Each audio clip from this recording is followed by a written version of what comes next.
Indian origin astronaut with NASA Sunita Williams is still at the International Space Station. The Boeing Starliner, in which Williams and her crewmate Butch Wilmore indulged in this historic space exploration mission, were supposed to have returned by now. What is the reason that the return has been delayed indefinitely? According to engineers, there's been helium leak and also issues with the propulsion system that the engineers are working on, which means that both Wilmore and Williams will have to ensure that till the time they are in the situation of microgravity, they will have to do proper exercises to ensure the bone mass is retained, that there is no disorientation and they are able to stay fit and stable in that space. But also the team would not want a dangerous hurried return, because the world remembers what happened in 2003.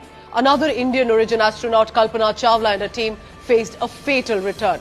And that perhaps is the reason that Williams and Wilmore will be there in the space. But the question is, till when